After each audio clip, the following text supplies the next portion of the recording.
Imagine standing on a beach 66 million years ago, watching the sky slowly clear after centuries of darkness. The air tastes different now, cleaner somehow, though still heavy with volcanic ash from distant mountains. You're witnessing something extraordinary, the birth of the world you know today. This is the beginning of the Cenozoic Era, and you've arrived at perhaps the most pivotal moment in Earth's recent history. The planet is recovering from the catastrophic asteroid impact that ended the reign of the dinosaurs. The Chicxulub impactor, a rock 6 miles wide traveling at cosmic speeds, slammed into what is now Mexico's Yucatan Peninsula, releasing energy equivalent to billions of nuclear weapons. The impact winter that followed was so severe that photosynthesis nearly stopped worldwide. 3/4 of all species vanished in what scientists call the Cretaceous-Paleogene extinction event. But here's what makes this moment so remarkable. The disaster created opportunity. With the giant reptiles gone, the small, furry creatures that had scurried in the shadows for over 100 million years could finally emerge into the light. These were the mammals, and their time had come.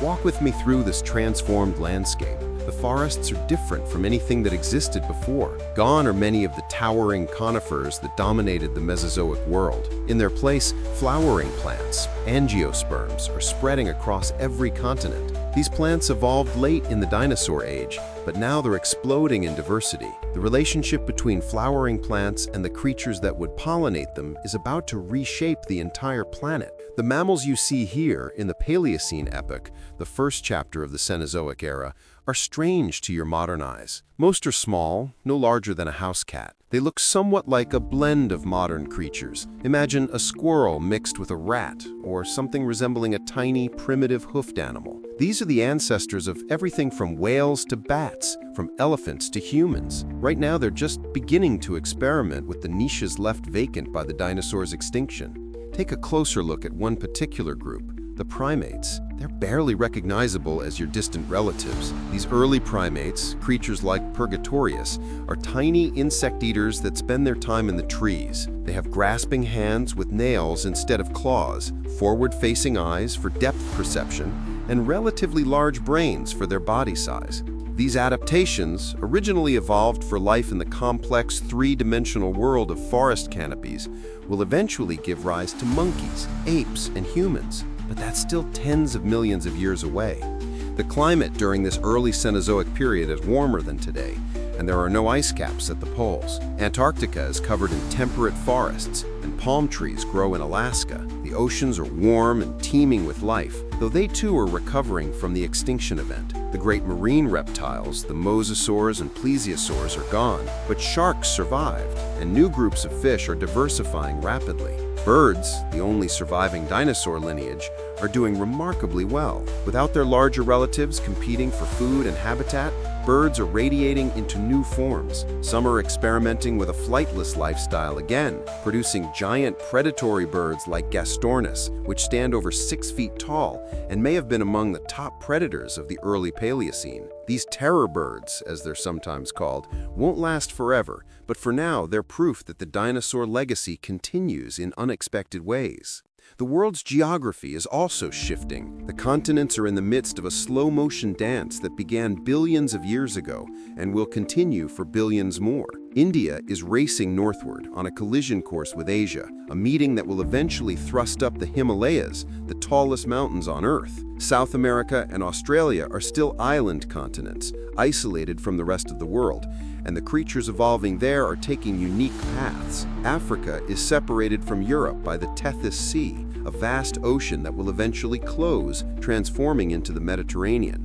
As you explore this early Cenozoic world, you notice something else. The forests sound different. The buzz of insects is everywhere, and many of these insects have co-evolved with flowering plants. Bees are becoming more sophisticated, butterflies are diversifying, and ants are beginning their rise to become one of the most successful groups of animals ever to live on land. In fact, if you could measure the total mass of all living things, ants would eventually make up a significant percentage of all terrestrial animal biomass. The Paleocene lasts for about 10 million years, and during this time, the planet is healing and reinventing itself. The climate remains warm and stable, and life is cautiously expanding into every available niche. Mammals are growing larger, but nothing yet approaches the size of the great dinosaurs. The largest land mammals of the Paleocene are about the size of a cow, and they're mostly herbivores, experimenting with different ways of processing plant material. This is a world of experimentation and innovation. Evolution is running countless experiments, trying out different body plans, different lifestyles,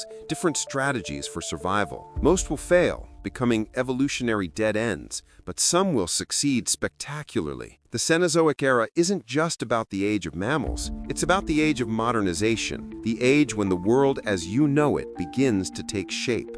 As the Paleocene draws to a close, the stage is set for even more dramatic changes. The planet is about to experience a sudden, intense warming event that will accelerate evolution and push life in new directions. The world is recovering from catastrophe, but it's also building towards something new, something that will eventually include cities, agriculture, art, science, and consciousness itself.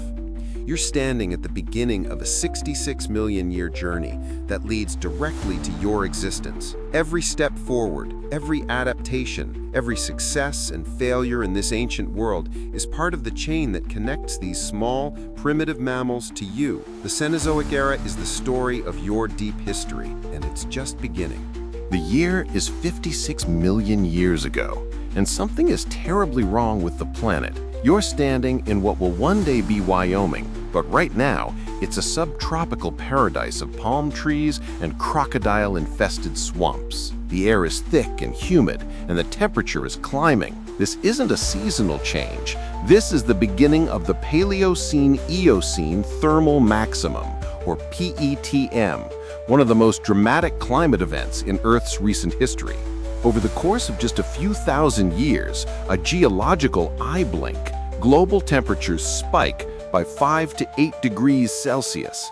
The Arctic Ocean, already warm by modern standards, becomes genuinely hot, with summer temperatures reaching around 23 degrees Celsius. There's no ice anywhere on the planet. The climate zones that existed just millennia before have shifted dramatically poleward. Tropical forests now extend to 50 degrees latitude, roughly where Canada and northern Europe sit today. What caused this sudden greenhouse effect? Scientists believe the answer lies beneath the ocean floor. Massive deposits of methane, trapped in ice-like structures called clathrates, became unstable and released enormous quantities of this potent greenhouse gas into the atmosphere. This might have been triggered by volcanic activity or by the oceans crossing a critical temperature threshold. Once started, the process fed on itself. Warming released more methane, which caused more warming, creating a feedback loop that took thousands of years to run its course. The consequences for life are profound and immediate. In the oceans, a mass extinction of deep-sea foraminifera, tiny shelled organisms, marks the boundary of this event. The deep ocean becomes depleted of oxygen as warmer water holds less dissolved gas. Ocean acidification increases as carbon dioxide dissolves in seawater. It's an environmental crisis that offers uncomfortable parallels to modern climate change, which is why scientists study the PETM so intensely. But here's the remarkable thing. While the PETM is catastrophic for some species, it's an opportunity for others. This is when mammals truly begin their takeover of the planet. The founder of almost every modern mammal group appears during this hot period. It's as if the heat wave has accelerated evolution into overdrive. Look around and you'll see creatures that would seem oddly familiar, yet distinctly alien. There's Hyracotherium, once called Eohippus, the dawn horse. It's no bigger than a dog, with 4 toes on its front feet and 3 on the back. It doesn't look much like a modern horse, but if you could watch time accelerate, you'd see its descendants gradually lose their extra toes, grow larger, develop teeth better suited for grazing, and eventually become the horses, zebras, and donkeys you know. In the trees, primates are becoming more sophisticated. They're larger now, with better grasping abilities and more complex social behaviors. These are the ancestors of all modern primates, and the warm climate is allowing them to spread across North America and Europe, which are connected by land bridges at this time. Species like Teilhardina are tiny, weighing less than an ounce, but they represent a crucial stage in your own evolutionary lineage. The oceans are changing too. Modern whale ancestors are just beginning their remarkable transition from land to sea. Creatures like Pachycetus, which won't appear for a few million more years, will be wolf-sized animals that hunt fish in shallow waters with legs still adapted for walking on land. It's one of evolution's most dramatic transformations. Over the next 10 million years, these land mammals will completely adapt to marine life, becoming the largest animals ever to exist on Earth. The PETM lasts for about 200,000 years, and during this time, the carbon cycle is utterly disrupted. The ocean's chemistry changes. Forests expand into previously cooler regions, and species either adapt, migrate, or die out. The fossil record shows that many mammals become dwarfed during this period, a response to heat stress and possibly changes in plant nutrition. When resources are limited and temperatures are high, smaller body size becomes advantageous because smaller animals need less food and can dissipate heat more effectively. As you travel through this hot world, you notice something interesting about the plants. Many trees have developed larger leaves with smooth edges and drip tips, adaptations for shedding water quickly in humid, rainy conditions. The forests are incredibly diverse, with hundreds of species coexisting in relatively small areas. Flowering plants have truly come into their own, and the coevolution between plants and their pollinators is creating stunning diversity in both groups.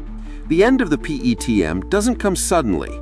Gradually, over tens of thousands of years, the carbon dioxide is pulled back out of the atmosphere through weathering of rocks and burial of organic material. The planet begins to cool, though it remains much warmer than modern Earth. The crisis passes, but the world has been permanently changed.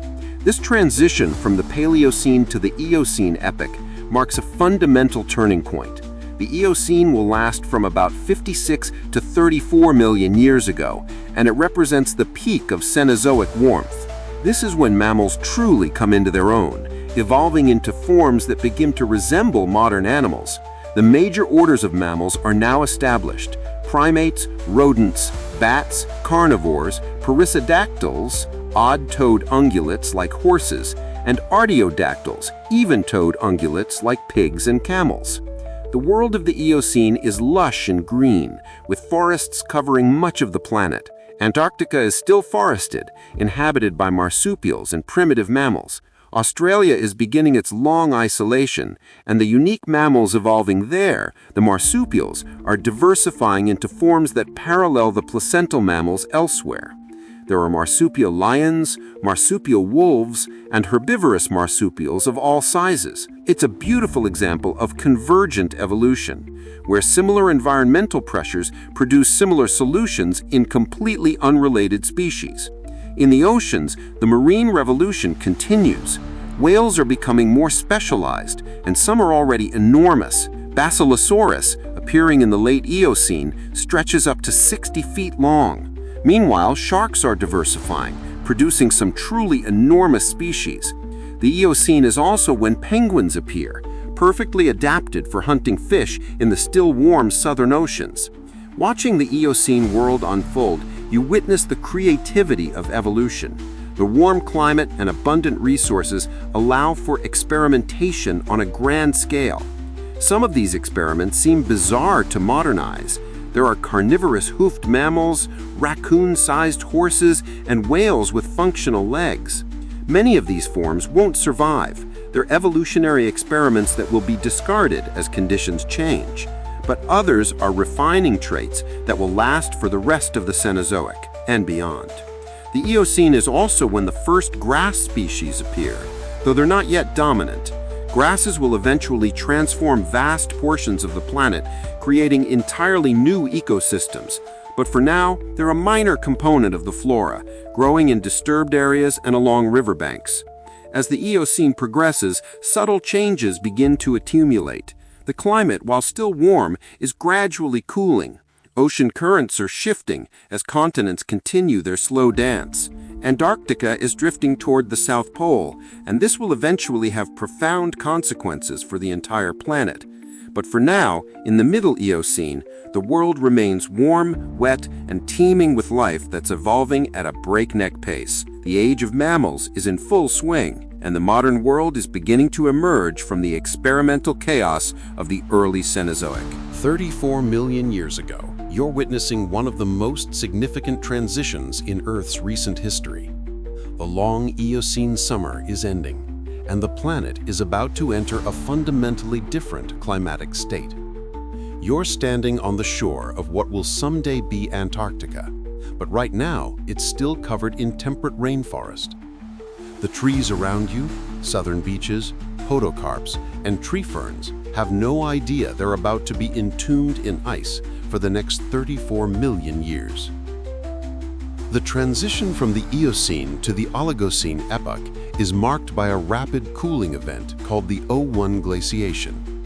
In a geologically brief period, perhaps just a few 100,000 years, permanent ice sheets form on Antarctica for the first time in tens of millions of years.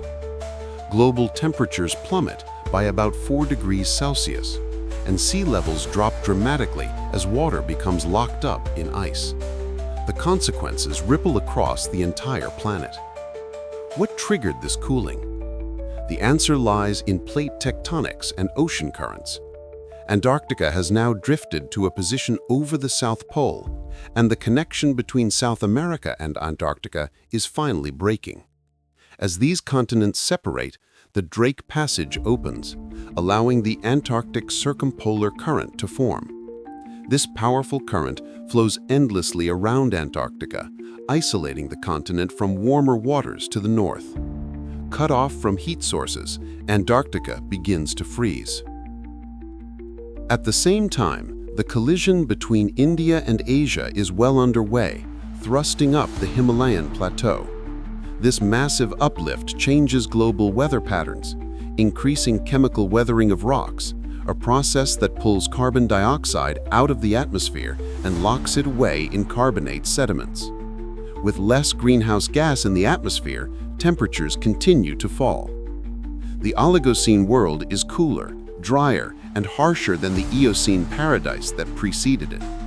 The subtropical forests that stretched nearly to the poles are contracting toward the equator. In their place, more seasonal woodlands and grasslands are expanding.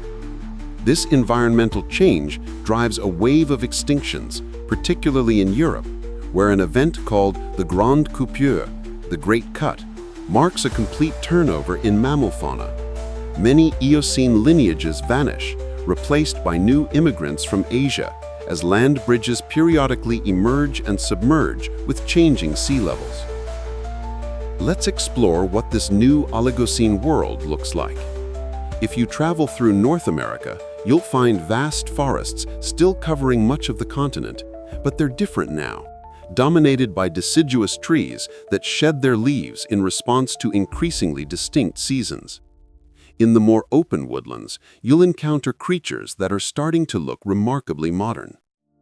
The horse family has continued to evolve.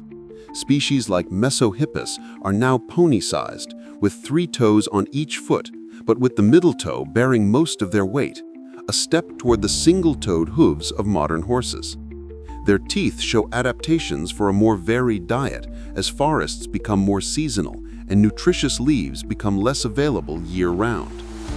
Perhaps the most significant development of the Oligocene is the continued spread of grasses. These plants have evolved a remarkable adaptation. They grow from the base rather than the tip, which means they can survive grazing and even benefit from it. Grasses are tough and contain silica, which wears down teeth. But animals that can process grass have access to an abundant, widespread food source. This sets up an evolutionary arms race. Grasses become tougher and more fibrous, while herbivores evolve ever better teeth for grinding them down. The predators of the Oligocene are becoming more sophisticated too. True carnivores, members of the order Carnivora, are diversifying into forms we'd recognize. Early relatives of dogs, bears, and cats are prowling these forests and woodlands. Hyanodon, a massive predator that can weigh up to 500 pounds, is among the top carnivores. It's not related to modern carnivore families, but represents an older lineage that will eventually be replaced. In South America, something extraordinary is happening. The continent remains isolated from North America, and the mammals there are evolving in splendid isolation. Without competition from northern carnivores, marsupials have evolved to fill predatory niches. Borhina and its relatives are marsupial carnivores, some as large as bears. Meanwhile, birds have also become major predators. Terror birds like Phorosauropus stand up to 10 feet tall with massive hooked beaks capable of killing large prey. These apex predators dominate South American ecosystems for millions of years. Perhaps most bizarre are the South American ungulates, hoofed mammals that evolved completely independently from those in North America and Eurasia. Creatures like Macrochenia will eventually evolve into camel-like forms with short trunks, while others develop body plans resembling horses or rhinoceroses, despite being completely unrelated. It's a magnificent demonstration of convergent evolution, and a reminder that there are often multiple evolutionary solutions to the same environmental challenges. The oceans of the Oligocene are also transforming. The cooling climate and growing ice sheets affect ocean circulation, creating the conditions for nutrient-rich upwelling zones. These areas become incredibly productive, supporting vast schools of fish and the predators that hunt them. Whales are now fully aquatic, having lost their hind limbs entirely, and they're diversifying into both toothed whales, otocarps, and baleen whales, mysticests. The evolution of baleen is particularly fascinating. These whales develop comb-like structures in their mouths that filter small organisms from the water. This allows them to tap into the enormous productivity of the oceans, feeding on vast swarms of krill and small fish. Over the coming epochs, baleen whales will grow to become the largest animals ever to exist, far larger than any dinosaur. Antarctica's freezing has another consequence. It creates a thermal gradient between the equator and the poles that's much steeper than during the Eocene. This drives stronger winds and ocean currents, which in turn affect climate patterns worldwide. Arid regions expand, and the interior of large continents becomes drier. This trend will continue and accelerate in the coming epochs. The primates of the Oligocene are becoming more recognizably related to modern forms. In Africa and Asia, early relatives of Old World monkeys and apes are appearing.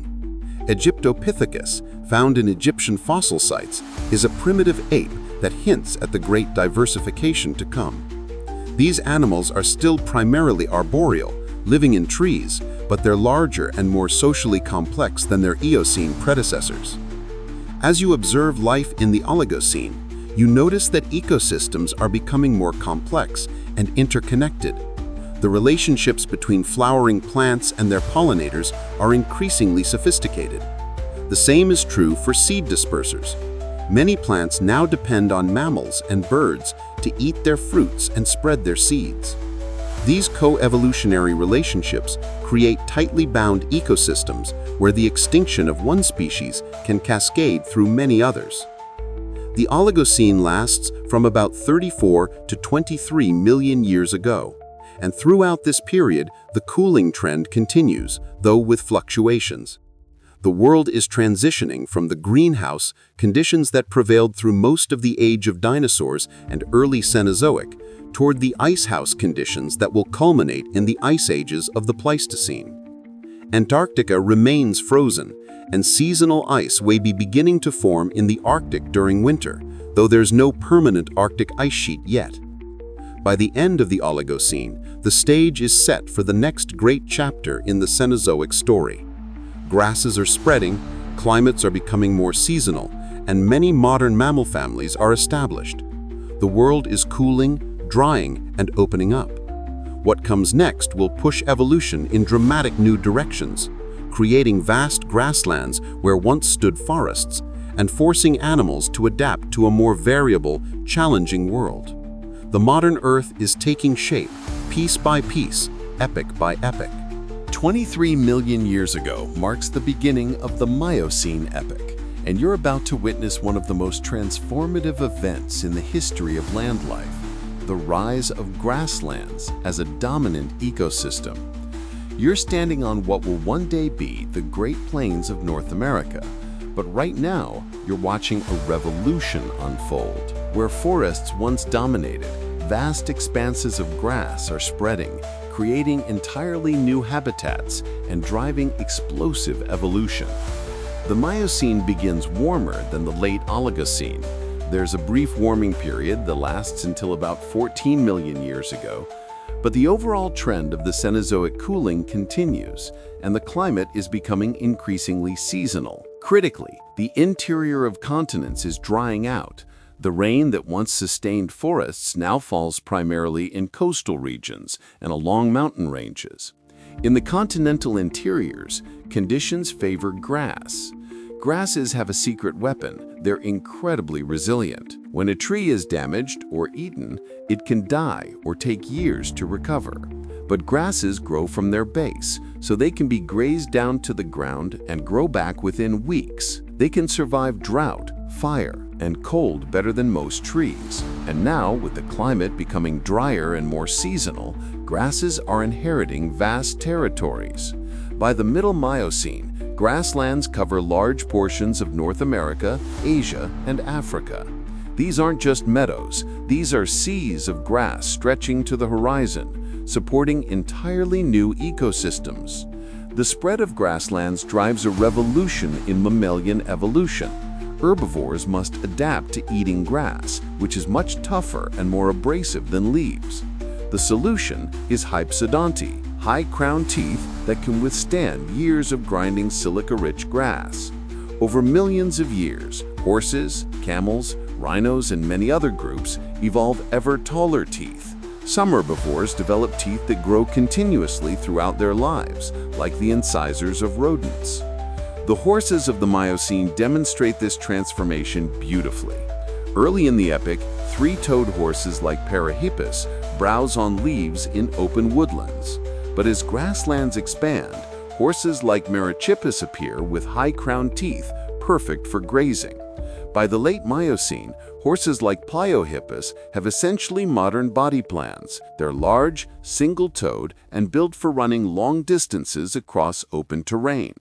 The evolution of horses, once thought to be a simple linear progression, is actually a complex bush with many branches, most leading to extinction. But the overall trend is clear, from forest browsers to plains grazers. Grasslands don't just change what animals eat, they change how they survive. In forests, you can hide from predators. In grasslands, your primary defense is to spot danger early and run fast. This drives the evolution of long-legged, fast-running herbivores. Animals like early pronghorns and various antelope relatives develop incredible speed. Some Miocene pronghorns are among the fastest land mammals ever to exist, capable of sustaining speeds over 50 miles per hour. Predators must adapt too. Speed becomes crucial, but so does cooperation. Some predators begin hunting in packs to bring down large, fast prey. The bone-crushing dogs of North America, like Borophagus, are among the dominant predators. They're built more heavily than modern wolves, with incredibly powerful jaws, capable of crushing bones to access the nutritious marrow inside, an adaptation for scavenging and hunting large prey. But the real success story of Miocene predators is the cat family. Early in the epoch, the first true cats appear, and they quickly diversify into forms specialized for different prey and hunting strategies. Some remain relatively small, ambushing prey in woodlands. Others grow large and powerful, and one group develops an extraordinary adaptation, elongated canine teeth that become genuine sabers. The saber-tooth cats are not just one species, but multiple lineages that independently evolved this solution to killing large, thick-skinned prey. In Africa, the Miocene is when the first members of the human family appear. Around 7 to 6 million years ago, Technically, in the very late Miocene, the last common ancestor of humans and chimpanzees lives in African forests. Soon after, the first hominins, members of the human lineage after our split from chimps, appear. These early hominins like Sahelanthropus and Auroran are still primarily adapted for life in trees, but they show hints of the bipedalism that will define human evolution. The grasslands expanding across Africa create a mosaic habitat of forests, woodlands, and open savannas. This environmental diversity may drive the evolution of our lineage, favoring adaptability and intelligence. The Miocene oceans are teeming with life. Kelp forests appear for the first time, creating rich habitats along temperate coastlines. These underwater forests support diverse communities, including seals and sea otters, both groups making their first appearance in the Miocene. Whales continued to diversify and grow. Some species, like Balaenoptera, are approaching modern blue whale sizes, making them among the largest animals ever to exist. One of the most significant oceanographic events of the Miocene occurs between about 16 and 11 million years ago, the closure of the Tethys Seaway between Africa and Eurasia. As these landmasses collide, the ancient ocean between them shrinks and eventually closes. The remnants remain in what will become the Mediterranean. This connection event allows animals to migrate between Africa and Eurasia, dramatically affecting fauna on both continents. Apes migrated from Africa to Europe and Asia. Elephants, which evolved in Africa, also spread northward. Elephants, the Miocene is when this family truly diversifies.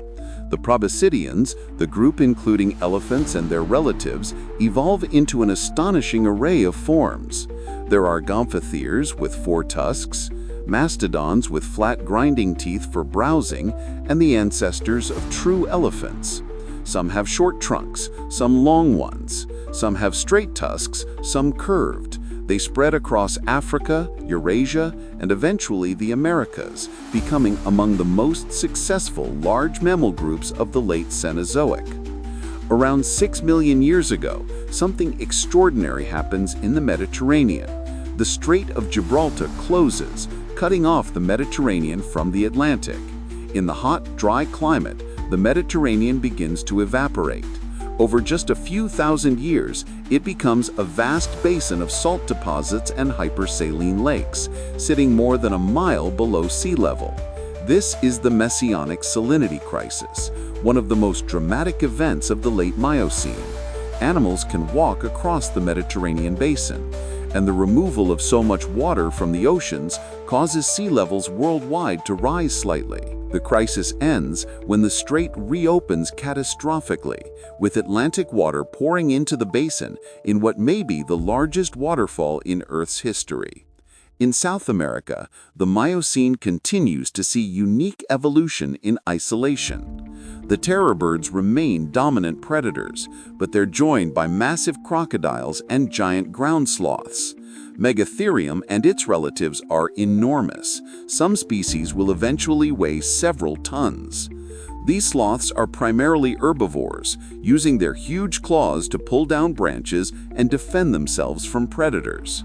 The South American fauna remains distinct from the northern continents, but this isolation is about to end. Australia too remains isolated, and its marsupial fauna continues to evolve unique forms. Giant kangaroos appear, some standing over 6 feet tall. Marsupial lions, the largest mammalian predators Australia has ever known, hunt diprotodonts, wombat relatives the size of rhinoceroses.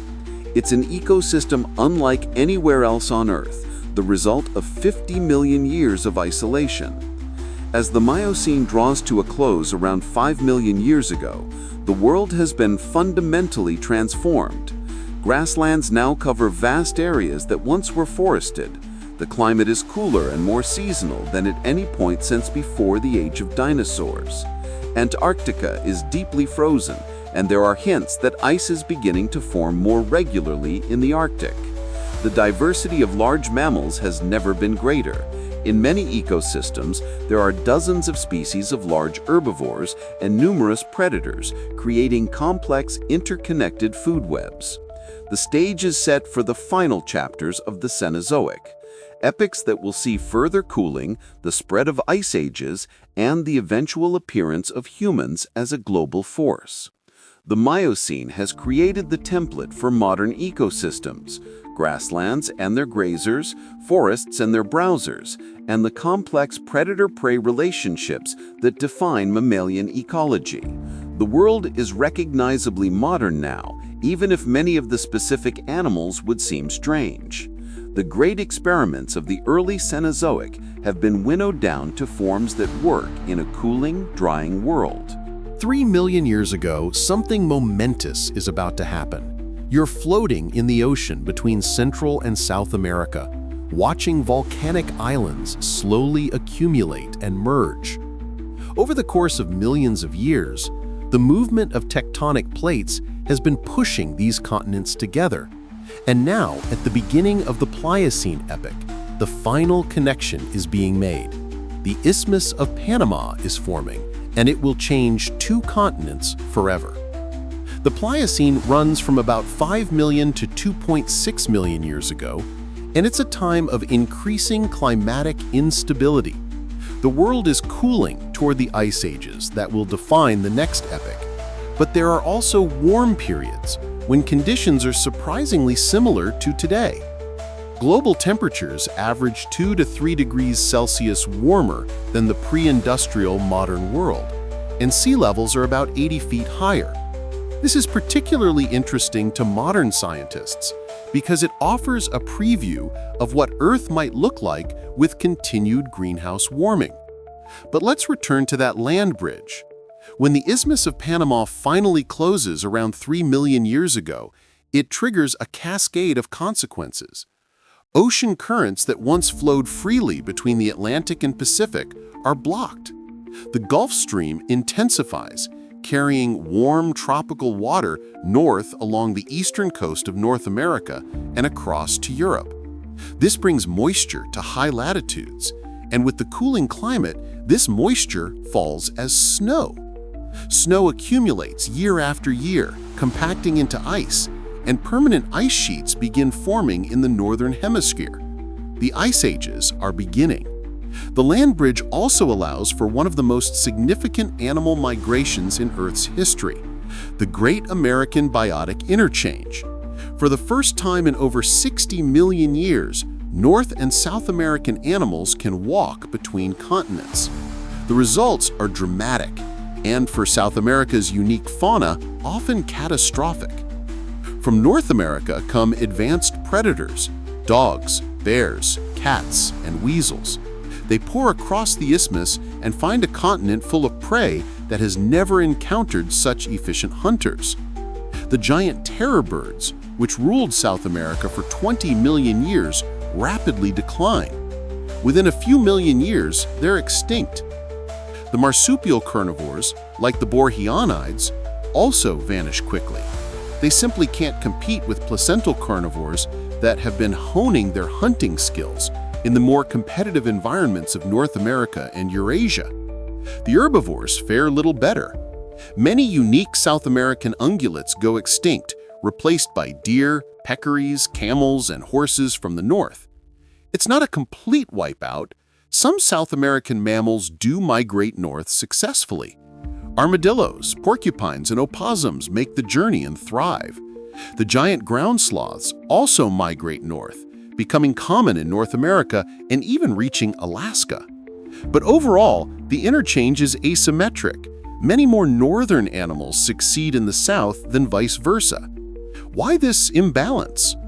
Scientists debate the causes, but likely factors include the harsher, more seasonal climate of North America, which may have driven the evolution of more adaptable, competitive species.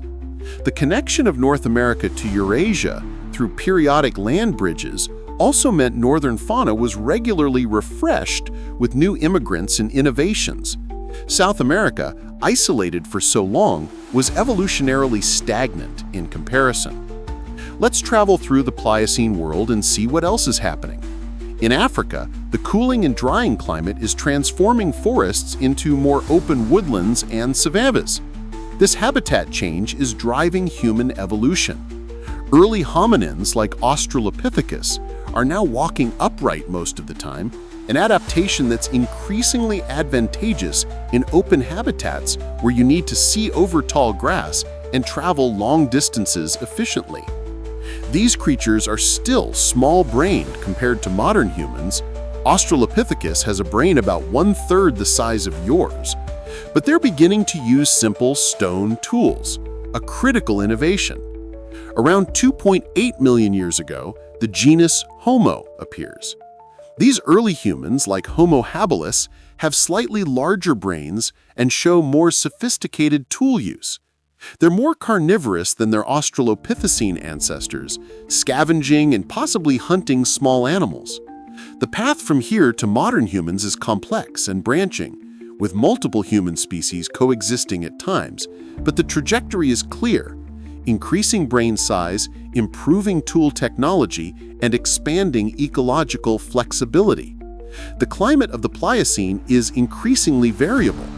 There are warm periods, like the mid-Piacenzian warm period around 3 million years ago, when Arctic temperatures may have been 18 degrees Celsius warmer than today, and forests grew in regions that are now tundra. But there are also cold periods, when ice sheets advance from the poles. This variability is new. The climate is becoming less stable, fluctuating on timescales of thousands to hundreds of thousands of years. The causes of this increasing variability are complex. The Panama Isthmus has reorganized ocean circulation. The uplift of the Himalayas and Tibetan Plateau continues to affect atmospheric circulation patterns. And the levels of carbon dioxide in the atmosphere have been declining through the Cenozoic, as weathering of rocks and burial of organic carbon pulls CO2 out of the air. By the late Pliocene, CO2 levels have dropped to around 400 parts per million, similar to modern pre-industrial levels, compared to over 1,000 parts per million during the warm early Cenozoic. The Earth's climate is becoming sensitive to small changes, particularly variations in orbital parameters, the Milankovitch cycles, that affect how much sunlight different parts of Earth receive at different times of year. In the oceans, the Pliocene sees the continued diversification of marine mammals and fish. Great white sharks appear during this epoch, having evolved from the mako shark lineage. These apex predators grow to over 20 feet in length and hunt marine mammals along coastlines worldwide. The oceans are cooling, particularly in high latitudes, and this drives changes in productivity and species distribution. Cold-adapted species are moving toward the poles, while tropical species retreat to equatorial regions. 2 million years ago, you're standing on the edge of an ice sheet that stretches to the horizon. You're in what will one day be Illinois, but right now it's the boundary between two worlds. To the north, a frozen wasteland of ice and wind. To the south, cold grasslands and forests where megafauna roam. Welcome to the Pleistocene epoch, the age of ice ages, and perhaps the most dramatic period in recent Earth history. The Pleistocene lasts from 2.6 million years ago to just 11,700 years ago, and it's defined by repeated glacial cycles. These aren't constant ice ages, but rather oscillations between glacial periods, when ice sheets cover vast portions of the northern hemisphere, and interglacial periods, when the ice retreats and conditions become milder. These cycles are driven by subtle changes in Earth's orbit and axial tilt, the Milankovitch cycles, which affect how much solar radiation different parts of the planet receive at different times of year. Let's understand the scale of these ice ages. During glacial maxima, the peaks of Ice Age cold, ice sheets up to 2 miles thick cover Canada, the northern United States, northern Europe, and northern Asia. The Laurentide ice sheet blankets North America from the Arctic Ocean to what is now New York City and the Ohio River Valley. The Fenno-Scandinavian ice sheet covers Scandinavia and extends across much of northern Europe. Smaller ice sheets cover the British Isles, the Alps, the Himalayas, and the Andes. Even mountains in the tropics have glaciers descending from their peaks. All this ice has to come from somewhere, and that somewhere is the ocean. During glacial maxima, sea levels drop by as much as 400 feet. Vast areas of continental shelf are exposed, creating land bridges between continents and islands. The Bering Land Bridge connects Asia and North America, allowing animals and eventually humans to migrate between continents. Britain is connected to continental Europe. Australia, New Guinea, and Tasmania form a single landmass called Sahul. Indonesia's islands are connected to Asia, forming Sundaland. The lowered sea levels and exposed shelves dramatically change coastal ecosystems. Rich fishing grounds disappear under dry land. Rivers must flow hundreds of miles further to reach the sea, cutting deep channels across the exposed shelves. The geography of the world during glacial maxima is profoundly different from today. The climate during these glacial periods is not just colder, but also different in character. It's drier because so much water is locked in ice, and windier because the temperature contrast between ice-covered regions and the tropics drives powerful atmospheric circulation. Dust storms sweep across exposed glacial sediments, carrying fine particles thousands of miles and depositing thick layers of loess, wind-blown silt across North America, Europe, and China. Some of the world's most fertile agricultural soils, like those in the American Midwest, are built on Pleistocene loess. But here's what makes the Pleistocene so remarkable for life: the speed of these changes. A complete glacial-interglacial cycle typically takes about 100,000 years, but the transitions can happen much faster.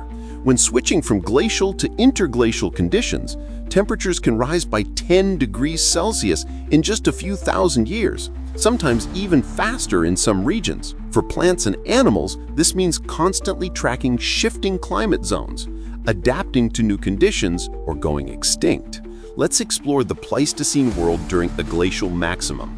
If you were to walk from the equator toward the North Pole, you'd pass through distinct vegetation zones, each packed more tightly together than they are today.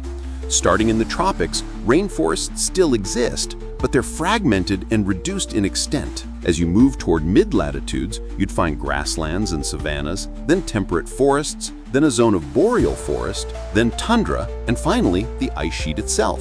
But there's one ecosystem type that dominates Pleistocene glacial periods and has no modern equivalent: the mammoth steppe.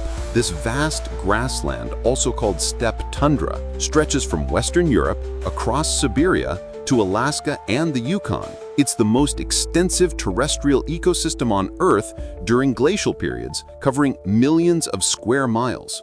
Unlike modern tundra, which is wet, acidic, and covered in mosses and dwarf shrubs, the mammoth steppe is dry, productive grassland that supports huge herds of herbivores.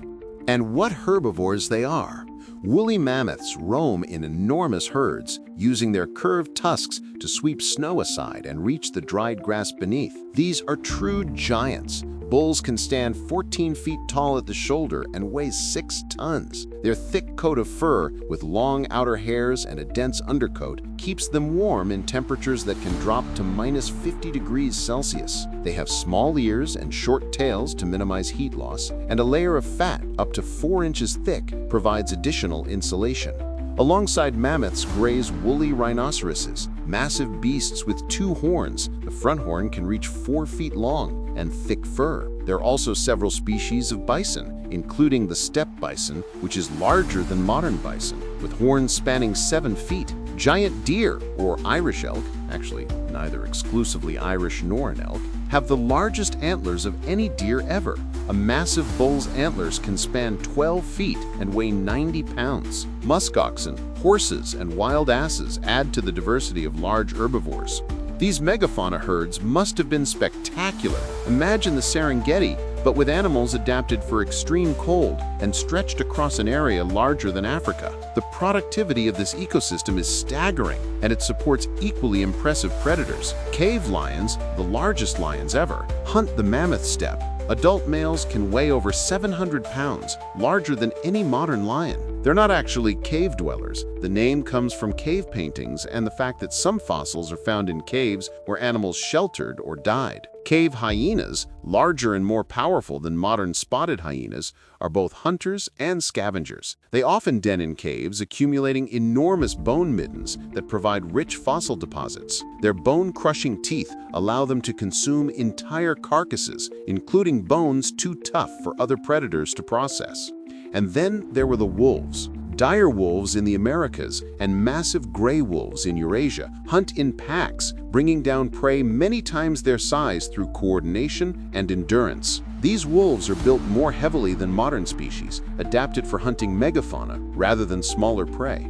But perhaps the most famous Pleistocene predators are the saber-tooth cats. Smilodon fatalis in North America stands about 4 feet at the shoulder and weighs up to 600 pounds, as heavy as a large lion, but built differently, with more powerful forelimbs for grappling prey and those distinctive 7-inch canine teeth. These teeth are fragile despite their size, and Smilodon uses them carefully, restraining prey with its powerful body before delivering a precision bite to the throat or soft tissues. They primarily hunt large, slow-moving herbivores with thick skin, exactly the kind of prey that's abundant in the Pleistocene. In South America, Smilodon populator is even larger, possibly exceeding 800 pounds. South America also hosts other unique megafauna, giant ground sloths like Megatherium, which stands 20 feet tall on its hind legs and weighs 4 tons, making it one of the largest land mammals ever. These creatures are herbivores, but with their size and massive claws, they have little to fear from predators. Glyptodonts, giant armored mammals related to armadillos, are the size of small cars, protected by a domed shell and possessing spiked tails they can use as clubs. Australia's Pleistocene fauna includes the largest marsupials ever. Diprotodon, a wombat relative, weighs over 2 tons and stands 6 feet tall. The marsupial lion, Thylacaleo, has the most powerful bite of any mammal for its size, with blade-like teeth for slicing through flesh. Giant kangaroos stand over 8 feet tall, and massive monitor lizards, some reaching 20 feet in length, hunt across the landscape. Now let's talk about the most consequential mammal of the Pleistocene, humans. When the epoch begins, hominins are still confined to Africa and possibly parts of Asia, with relatively small brains and simple stone tool technology. But over the next 2 million years, humans evolve rapidly. Brain size increases dramatically. By the time modern humans appear around 300,000 years ago, our brains are 3 times the size of early Homo habilis. This brain expansion is expensive in terms of energy. Your brain uses about 20% of your body's calories, despite being only 2% of your body weight. Something must be driving the evolution of such costly organs. Many factors probably contribute: the manufacture and use of complex tools, the cognitive demands of social living in large groups, language, and the ability to plan for the future and remember the past. Fire, controlled by humans from at least 400,000 years ago, and possibly much earlier, allows cooking, which makes nutrients more accessible and may have supported larger brains. Different human species coexist during the Pleistocene. Homo erectus, with a brain about 2/3 the size of yours, spreads across Asia and persists for nearly 2 million years, one of the most successful human species. Homo heidelbergensis, probably ancestral to both Neanderthals and modern humans, appears around 700,000 years ago. Neanderthals evolve in Europe and Western Asia, becoming perfectly adapted to Ice Age conditions, with stocky, muscular builds that conserve heat. Denisovans, known primarily from genetic evidence and a few fossils, live in Asia. Homo florensis, the hobbit species standing only about 3.5 feet tall, lives on the Indonesian island of Flores. And then there's Homo sapiens, your species. Modern humans evolve in Africa around 300,000 years ago, and we begin spreading out of Africa around 70,000 years ago, possibly earlier. This migration leads to encounters with other human species. We interbreed with Neanderthals and Denisovans, and most modern humans outside Africa carry small amounts of DNA from these encounters, typically 1 to 4%. But ultimately, Homo sapiens is the only human species to survive past 40,000 years ago. What happened to the others? Climate change, competition with modern humans, disease, and sheer bad luck probably all played roles. Humans are not just another Pleistocene mammal. We're a transformative force. Our ability to use fire, craft sophisticated tools, hunt cooperatively, and adapt to diverse environments allows us to spread across the planet faster than any other large mammal. By 40,000 years ago, humans have reached Australia. By 15,000 years ago, we're in the Americas. We're adapting to tropical rainforests, temperate woodlands, arid deserts, and Arctic tundra. No other large mammal lives in such diverse habitats, and everywhere we go, megafauna begin to disappear. The timing is striking. In Australia, megafauna extinctions begin around 45,000 years ago, shortly after humans arrive. In the Americas, most megafauna go extinct between 13,000 and 10,000 years ago, coinciding with the arrival of human hunters. Only in Africa, where animals evolved alongside humans and had time to develop wariness, do diverse megafauna communities persist into modern times. The debate over these extinctions continues. Climate change certainly played a role. The end of the Pleistocene brings rapid warming that disrupts ecosystems.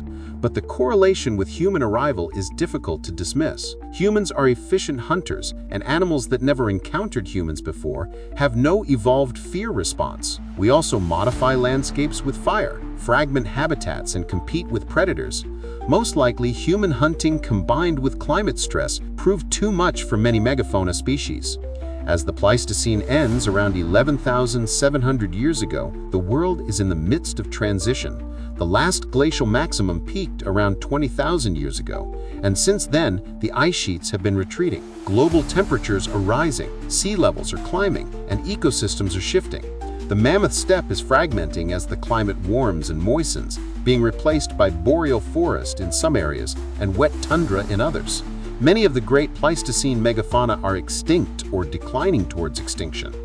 But one species is thriving: humans. We've developed agriculture independently in several regions, domesticating plants and animals, and beginning the transition from hunter-gatherers to farmers. This will prove to be one of the most consequential developments in Earth's history, eventually leading to cities, civilizations, and the technological world you know today. The Pleistocene ends, but the story of the Cenozoic continues into its final chapter, the Holocene, the epoch of human civilization. 11,700 years ago, the world crossed a threshold.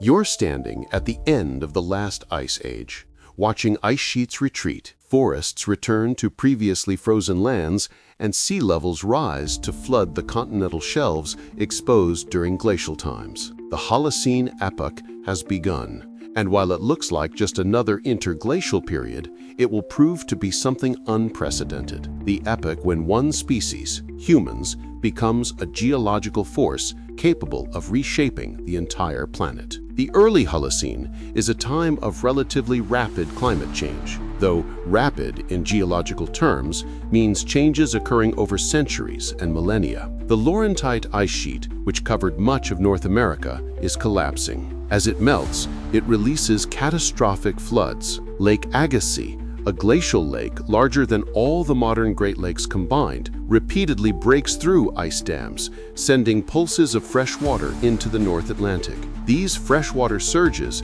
can temporarily shut down ocean circulation patterns, causing brief periods of renewed cooling called stadials. The Younger Dryas, from about 12,900 to 11,700 years ago, is the last of these cold relapses before the Holocene proper begins. As the ice retreats, life follows. Trees that survive the Ice Age in refugia, isolated pockets of suitable habitat in southern regions, begin migrating north. But this isn't a smooth process. Different tree species migrate at different rates, creating novel forest communities that have no modern analog. The composition of forests is constantly changing, as faster spreading species like birch and pine arrive first, followed by slower species like oak and maple. Animals track these shifting habitats, moving northward as climate zones shift poleward. But many of the great Pleistocene megafauna don't make it. Woolly mammoths disappear from the mainland around 10,000 years ago, though small populations persist on isolated islands like Wrangel Island in the Arctic Ocean until about 4,000 years ago, surviving into the age of the Egyptian pyramids. woolly rhinos, cave lions, cave bears, giant deer, and countless other species go extinct. In North America, the extinctions are even more severe. Mammoths, mastodons, horses, camels, giant ground sloths, saber-tooth cats, dire wolves, and many others vanish. South America loses its giant ground sloths, glyptodonts, and numerous other unique species. The debate about what caused these extinctions continues, but most scientists now believe it was a combination of factors: rapid climate change disrupting ecosystems, habitat fragmentation as forests replaced open grasslands, and hunting pressure from increasingly sophisticated human populations. The loss of these megafauna has cascading effects. Large herbivores help maintain grasslands through grazing and trampling. When they disappear, forests expand, and the character of entire ecosystems changes.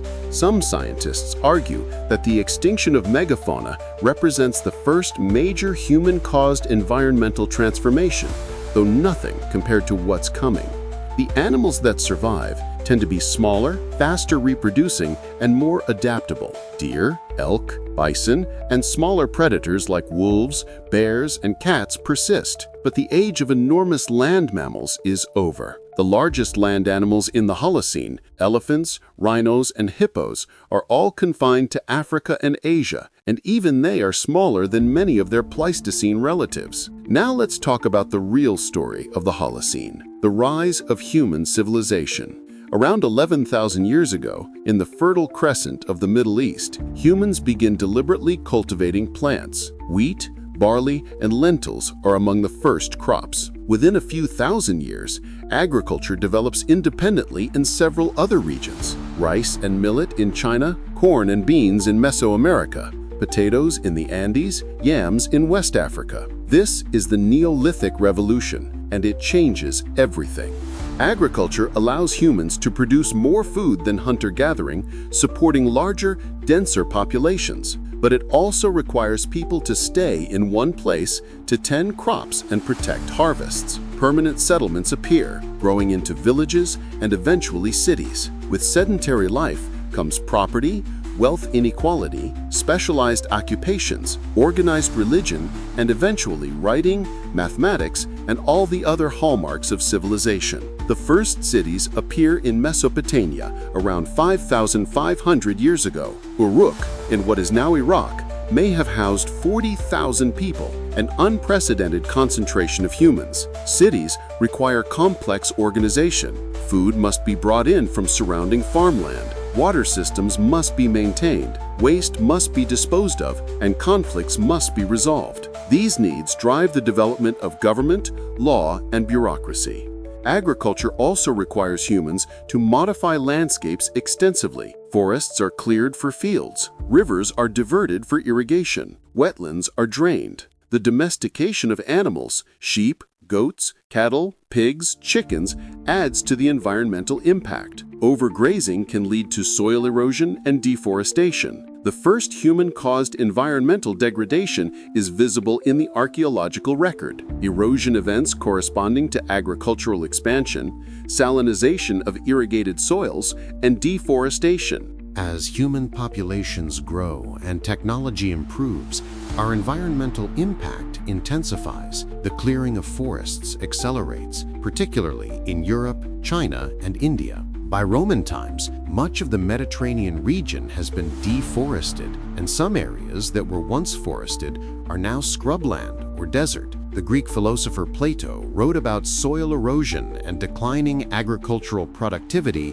in deforested lands. Environmental concerns aren't new, but through most of the Holocene, human impact remains relatively localized. Global climate continues to fluctuate naturally in response to solar variability, volcanic eruptions, and internal climate dynamics. The Holocene climate optimum from about 9,000 to 5,000 years ago is slightly warmer than today, with the Sahara significantly wetter and greener than the desert you know.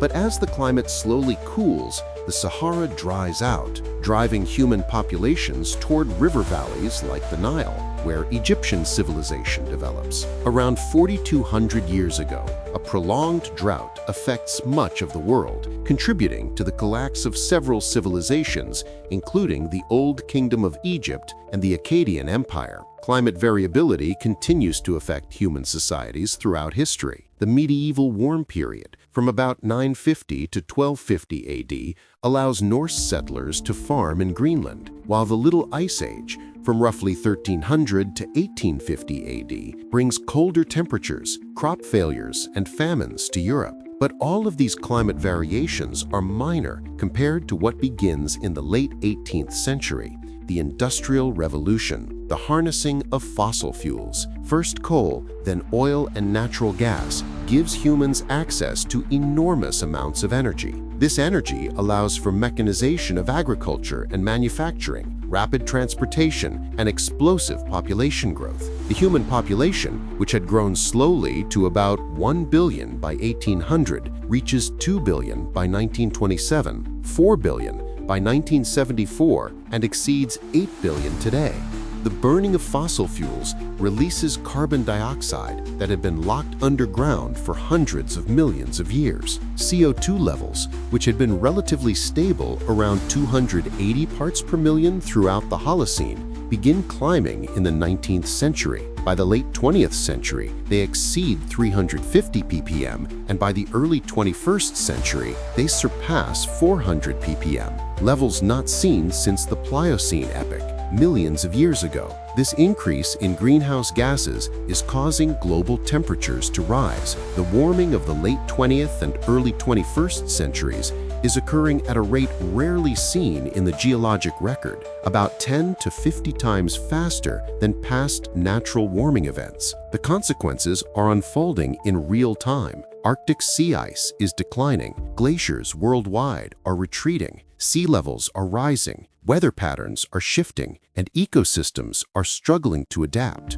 The Holocene climate had been remarkably stable for the past 11,000 years, with global temperatures varying by only about 1 degree Celsius. This stability allowed agriculture to flourish and civilizations to develop, but that stability is ending. Some scientists argue that human impact has been so profound that we've entered a new epoch, the Anthropocene, the age of humans as a geologic force. The evidence for the Anthropocene is compelling. Beyond climate change, humans have transformed the planet in numerous ways. We've altered more than half of Earth's ice-free land surface through agriculture, forestry, and urbanization. We've changed the composition of the atmosphere and oceans. We've moved more sediment through mining, construction, and agriculture than all natural processes combined. We've created entirely new materials, plastics, concrete, aluminum, that will persist in the geologic record.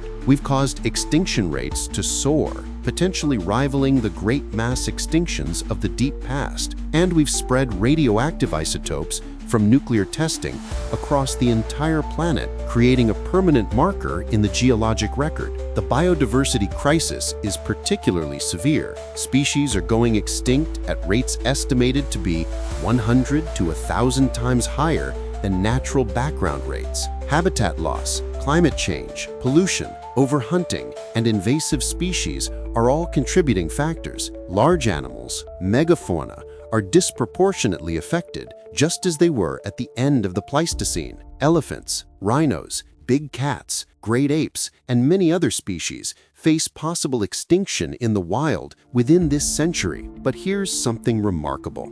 Humans are also the first species to fully understand what's happening and potentially to do something about it. Conservation efforts have saved some species from extinction. Protected areas preserve critical habitats. International agreements address environmental problems. Renewable energy technologies offer alternatives to fossil fuels. Humans have the knowledge and the technology to reduce our environmental impact. The question is whether we have the will to do so.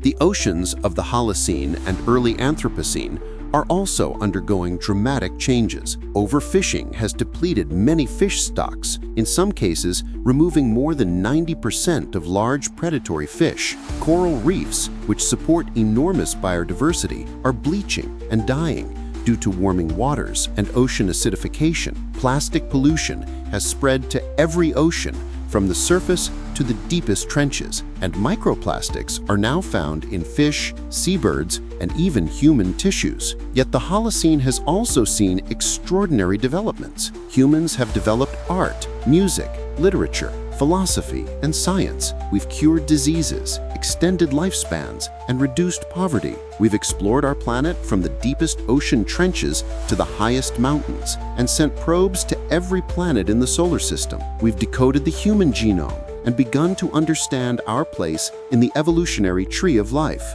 We've looked back in time through telescopes to see the universe as it was billions of years ago, and looked back through the rock record to reconstruct Earth's 4-billion-year history. As you stand here in the early 21st century, you're at a crossroads. The Holocene, or Anthropocene, presents challenges unlike any previous epoch. The stability that characterized the past 11,000 years is ending. The choices made by humans in the coming decades will determine not just the future of our species, but the fate of millions of other species and the character of Earth's environment for thousands or even millions of years to come. The Cenozoic Era, which began with a catastrophic asteroid impact and the extinction of the dinosaurs, has been a story of recovery, innovation, and transformation. From small mammals scrambling in the shadows, life has diversified into an astonishing array of forms. The planet has cooled from a greenhouse world to an icehouse world. Continents have wandered across the globe. Forests have given way to grasslands, and one lineage of primates has evolved consciousness, culture, and the ability to radically transform the planet. The 66-million-year story of the Cenozoic has led to this moment, with you as both observer and participant in Earth's ongoing evolution. What happens next is still being written. As we reach the end of our 66-million-year journey through the Cenozoic Era, it's worth reflecting on what this deep history teaches us. The Cenozoic isn't just a collection of extinct animals and ancient climates. It's a laboratory where we can observe how life responds to planetary change, how ecosystems assemble and collapse, and how the Earth system regulates itself over geological timescales. The first and perhaps most important lesson is this: life is resilient, but recovery takes time. The Cenozoic began in the aftermath of one of the worst catastrophes in Earth's history. 3/4 of all species went extinct when the asteroid struck 66 million years ago. The planet was shrouded in darkness, global temperatures plummeted, then soared, and ecosystems worldwide collapsed. Yet, life recovered. Within a few 100,000 years, a blink in geological time, but thousands of human lifetimes, ecosystems were functioning again. Within 10 million years, biodiversity had recovered to pre-impact levels or beyond. But recovery isn't restoration.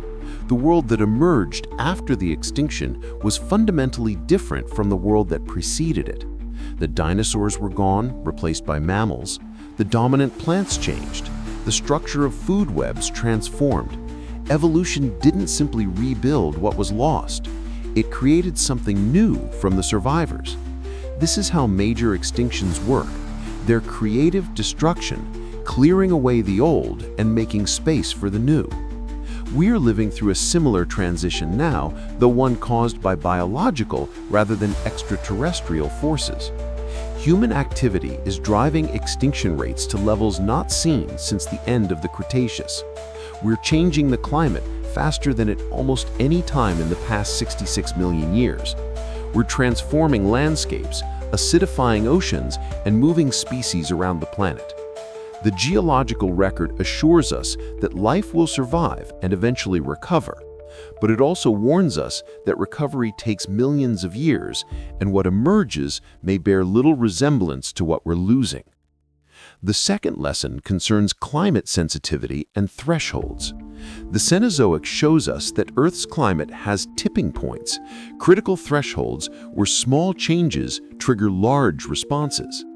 The formation of Antarctic ice sheets around 34 million years ago is one example. The system had been cooling gradually for 20 million years, but ice sheets didn't form until conditions crossed a critical threshold. Then, relatively suddenly in geological terms, permanent ice appeared and began amplifying its own growth through ice albedo feedback. Similarly, the Paleocene-Eocene thermal maximum demonstrates how feedback loops can rapidly amplify warming. Released methane warmed the planet, which released more methane, which caused more warming, a runaway greenhouse effect that took thousands of years to reverse. We may be triggering similar feedbacks today. Arctic permafrost contains enormous amounts of frozen methane. As it thaws, this methane could be released, amplifying warming beyond what CO2 alone would cause. The Cenozoic record suggests such feedbacks are real and potentially dangerous. The third lesson concerns the pace of change. Throughout most of the Cenozoic, climate changed slowly enough for species to adapt or migrate. Even dramatic events like the PETM unfolded over thousands of years, giving species time to respond. But current warming is occurring at rates 10 to 50 times faster than most past natural warming events. Species that could migrate polarward or to higher elevations over millennia can't necessarily do so in decades. Evolutionary adaptation that could occur over hundreds of generations can't happen in just a few. Speed matters, and the speed of current change is nearly unprecedented. The fourth lesson concerns CO2 and temperature. Throughout the Cenozoic, these two variables track each other closely. High CO2 corresponds to warm climates, low CO2 corresponds to cool climates. The relationship isn't perfect. Other factors like ocean circulation and ice sheet configuration also matter, but the correlation is undeniable. This isn't surprising given the physics of the greenhouse effect, but the geological record provides empirical confirmation across millions of years and vastly different climate states. When CO2 was above 1,000 parts per million in the early Cenozoic, the planet was hot and there was no ice. When CO2 dropped to around 400 parts per million in the Pliocene, ice sheets formed and glacial cycles began. Today, after rising from 280 ppm pre-industrially to over 420 ppm now, temperatures are rising and ice is melting, exactly as physics and the geological record predict. The Cenozoic data constrains how sensitive climate is to CO2, providing crucial information for predicting future warming. The fifth lesson concerns ecosystem engineering and keystone species. The Cenozoic demonstrates repeatedly that certain species have outsized impacts on their environments. Remove mammoths from the mammoth steppe, and the ecosystem transforms from productive grassland to less productive tundra or forest. Remove sea otters from kelp forests, and the forests collapse under sea urchin grazing. Remove large predators, and herbivore populations explode, overgrazing vegetation. These cascading effects mean that biodiversity isn't just about counting species, it's about preserving functional ecological networks. Today's extinction crisis disproportionately affects large animals, the very species most likely to be ecosystem engineers and keystone species. Elephants, rhinos, great apes, large predators, whales, these are the species in greatest danger, and they're the species whose loss will most dramatically reshape ecosystems. The Cenozoic tells us that when you lose the big animals, you don't just lose those species, you lose the ecosystems they created and maintained. The sixth lesson concerns evolutionary innovation and opportunity. The Cenozoic shows us that adaptive radiations, the rapid diversification of species, typically follow major environmental changes. The extinction of the dinosaurs created opportunities for mammals. The cooling climate and spread of grasslands in the Miocene drove explosive diversification of grazing mammals and the predators that hunted them. Environmental change is an evolutionary catalyst. But innovation requires raw material, genetic diversity within populations, and species diversity within ecosystems. The more diverse the surviving species pool, the more likely that some species will possess adaptations suited for new conditions. Today's biodiversity is tomorrow's evolutionary potential. Every species we drive extinct is a lost experiment, a foreclosed possibility. We're reducing the raw material that future evolution will work with. The seventh lesson is about human uniqueness and responsibility.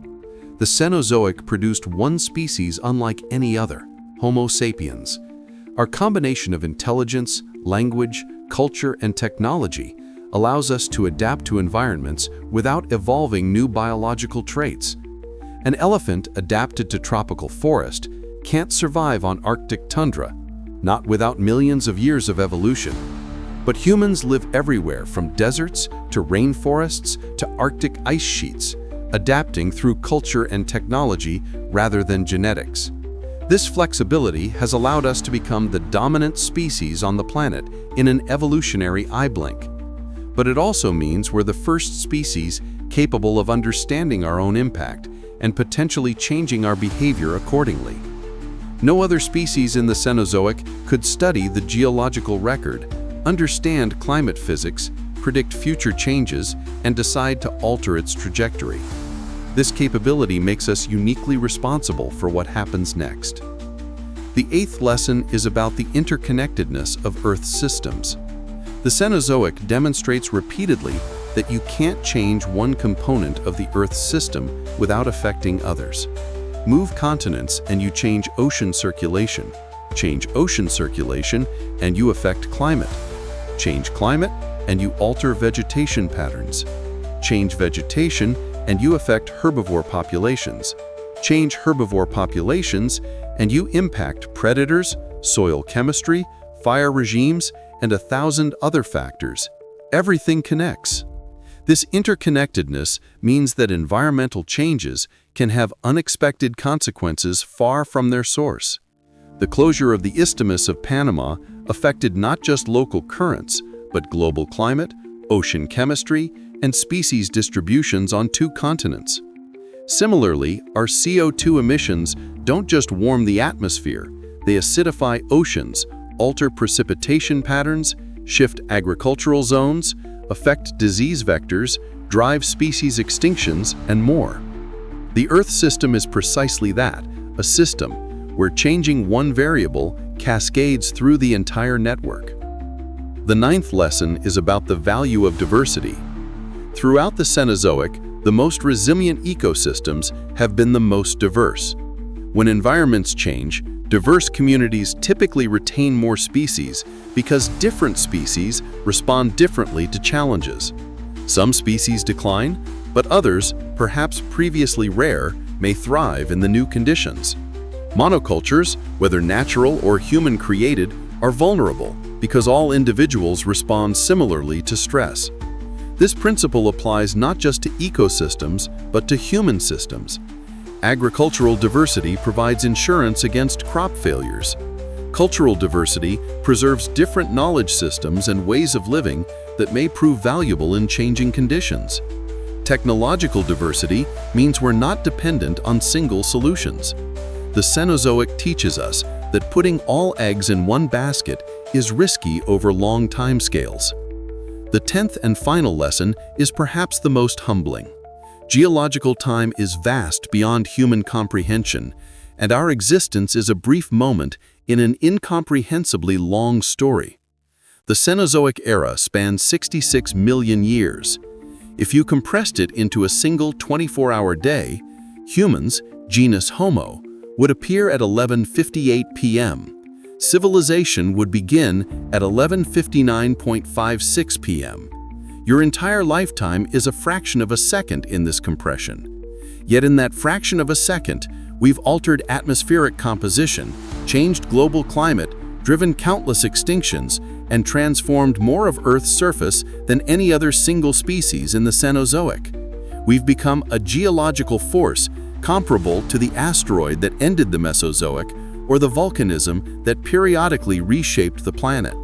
We've earned the dubious distinction of having a potential epoch named after us, the Anthropocene. The Cenozoic story is one of change, adaptation, extinction, and renewal. It's a story of ice ages and warm periods, of grasslands replacing forests, of one dominant group, dinosaurs, being replaced by another, mammals, of continuous experimentation as evolution tries countless variations on the theme of survival. It's a story of catastrophes survived and opportunities seized. Standing here at the end of this journey, you can look back across 66 million years and see the path that led to your existence. Every adaptation, every survival, every success in that vast sweep of time contributed to the world you inherited. The small mammals that survived the asteroid impact were your ancestors. The primates that took to the trees in the Paleocene forests led to your lineage. The hominins that walked upright across African savannas were your direct forebears. The humans who mastered fire, language, and tool-making built the foundation for everything you know. But you can also look forward and recognize that the story isn't over. The Cenozoic Era continues. We're still in it. The choices made in the coming decades will determine what trajectory the next chapter takes. Will it be a story of mass extinction and ecological collapse, or one of adaptation and sustainable coexistence? Will future geologists looking back from millions of years hence see the Anthropocene as a catastrophic boundary layer, or as a transition to something new and perhaps even hopeful? The geological record can't answer those questions. They depend on human choices, human values, and human actions. But the Cenozoic Era does offer context, perspective, and perhaps wisdom. It reminds us that we're part of a story much larger and longer than our individual lives, part of a living planet that has survived countless challenges and will continue long after we're gone. It reminds us that our actions have consequences that will echo through deep time, affecting species and ecosystems for millions of years. And perhaps most importantly, it reminds us that change is the only constant. The Earth of 66 million years ago was unrecognizable compared to today. The Earth of today would be unrecognizable to someone from just 10,000 years ago. The Earth of the future will be different still. The question is not whether change will happen, it will, but whether we'll be wise stewards of that change, or merely its unwitting agents. The Cenozoic Era has given us a world of extraordinary beauty and complexity. Rainforests where thousands of species coexist in intricate webs of interdependence. Coral reefs built by billions of tiny polyps, creating structures visible from space. Great migrations of animals across continents and oceans. The songs of whales traveling hundreds of miles through ocean depths. The intelligence of elephants, dolphins, and great apes. The flight of birds descended from dinosaurs. And consciousness itself, the ability to contemplate our own existence and our place in the universe. This inheritance is the product of 66 million years of evolution, of countless experiments tried and refined, of catastrophes survived and opportunities exploited. Every species alive today represents an unbroken line of success stretching back through the entire Cenozoic Era and beyond, through the Mesozoic, the Paleozoic, all the way to the origin of life itself nearly 4 billion years ago. When a species goes extinct, we break that chain forever. No amount of technology can recreate it. We can sequence genomes and perhaps one day clone extinct animals, but we can't restore the millions of years of evolutionary history they represent, nor the ecological relationships they participated in. The Cenozoic also teaches us about Earth's remarkable self-regulating mechanisms. Over millions of years, the planet maintains habitability through negative feedback loops. When CO2 levels rise, weathering rates increase, pulling CO2 back out of the atmosphere. When ice sheets grow too large, they reflect so much sunlight that they eventually become unstable. When biodiversity crashes, the surviving species rapidly diversify to fill empty niches. These regulatory mechanisms work, but they operate on timescales of thousands to millions of years, much too slow to prevent disruption of human civilization. This is the crucial distinction. The planet will be fine in the long run, but fine from a geological perspective may mean mass extinction, ecosystem collapse, and millions of years of recovery. From a human perspective, and from the perspective of the millions of species sharing the planet with us, such outcomes are catastrophic.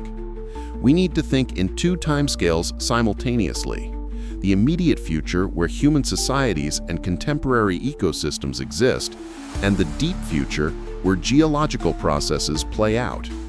The fossil record of the Cenozoic era is also a reminder of how much we don't know. For every species preserved as fossils, countless others left no trace.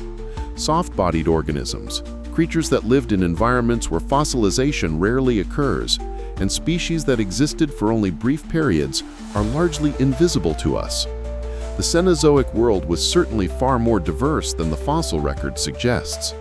When we talk about Cenozoic biodiversity, we're really discussing a subset, perhaps a tiny fraction, of what actually existed. This incompleteness in the fossil record means we're likely underestimating the severity of past extinction events and the time required for recovery. It also means the current extinction crisis may be worse than we realize. For every species we know is endangered, how many are declining unnoticed?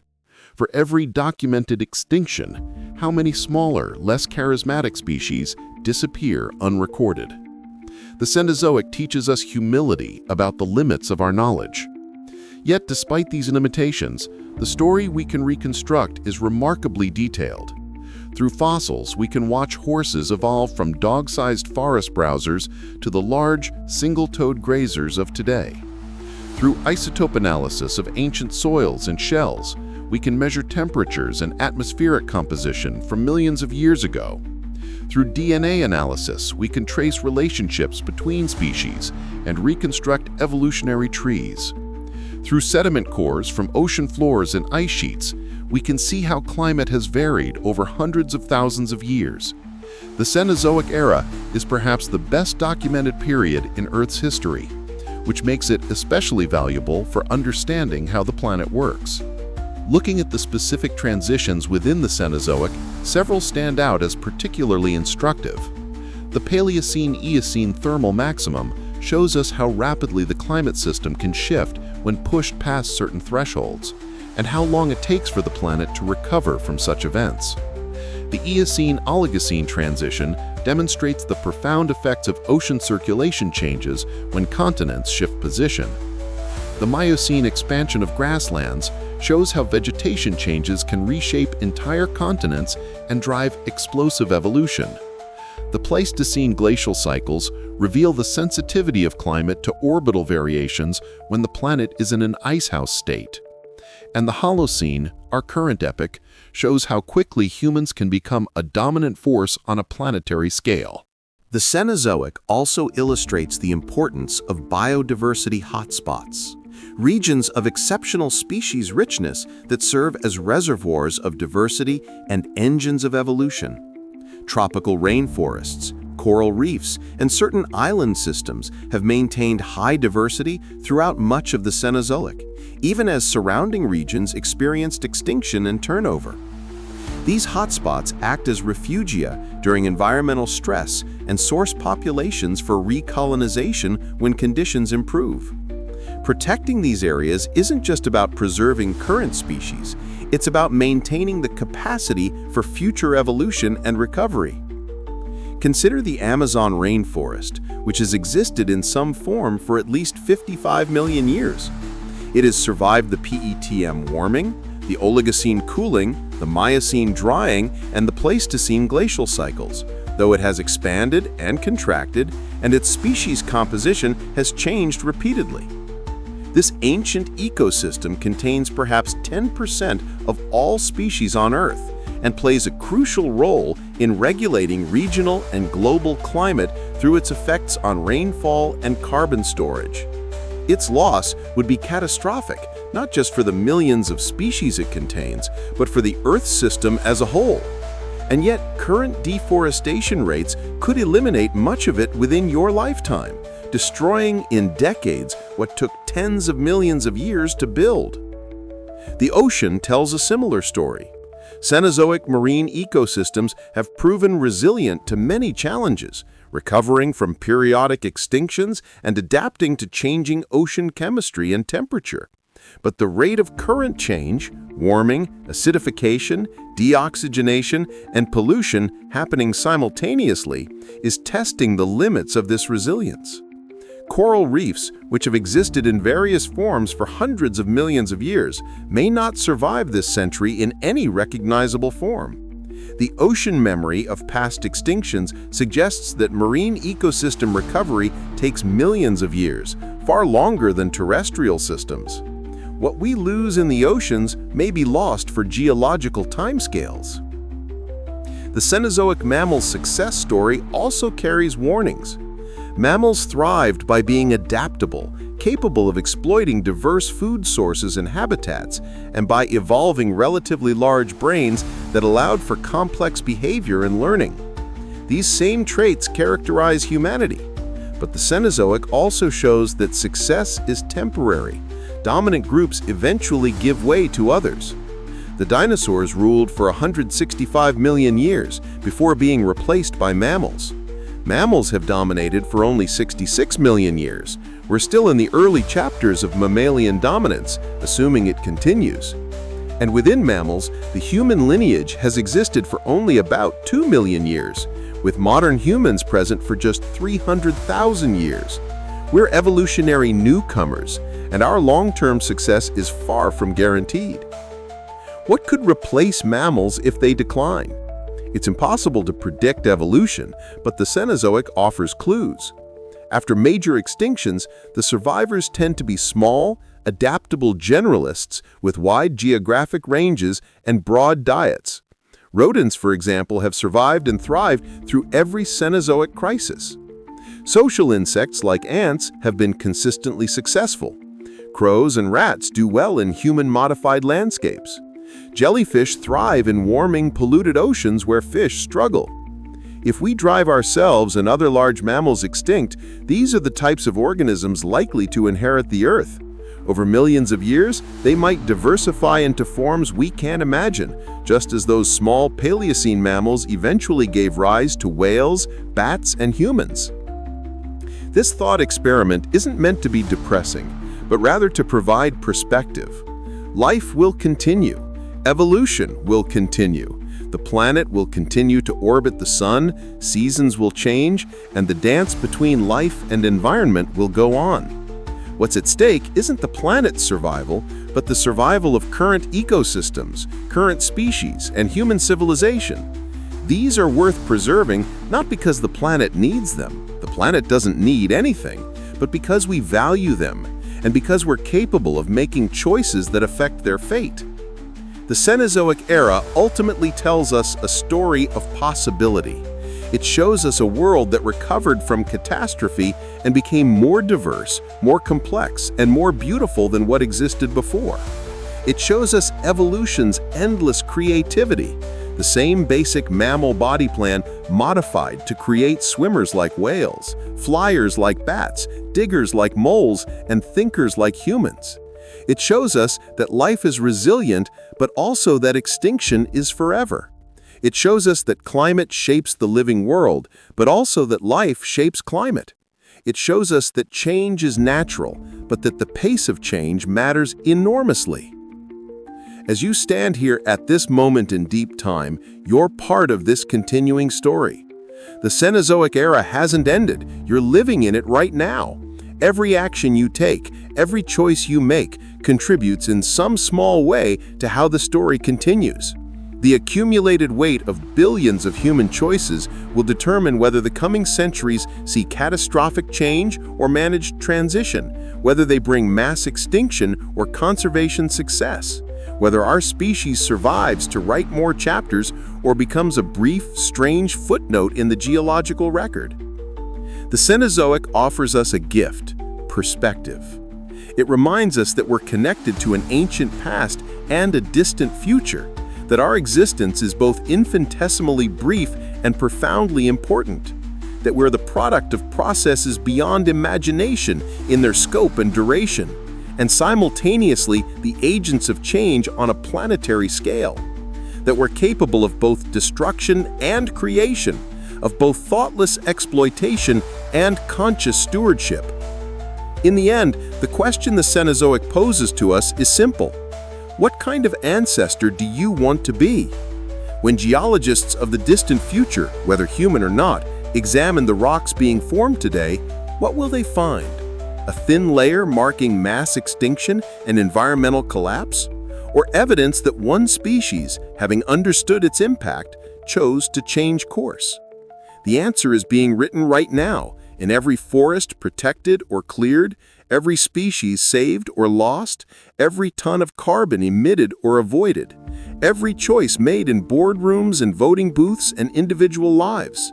The Cenozoic Era brought you here, to this moment of decision. What happens next is up to you and the billions of others sharing this planet with you. The deep time perspective shows us how significant this moment is, not just for humanity, but for life on Earth. The story that began 66 million years ago with a catastrophic impact and the resilience of small mammals has led to you, reading these words, capable of understanding your place in this vast narrative. Where the story goes from here depends on what you do with that understanding. The Cenozoic continues. The next chapter is beginning, and you're writing it.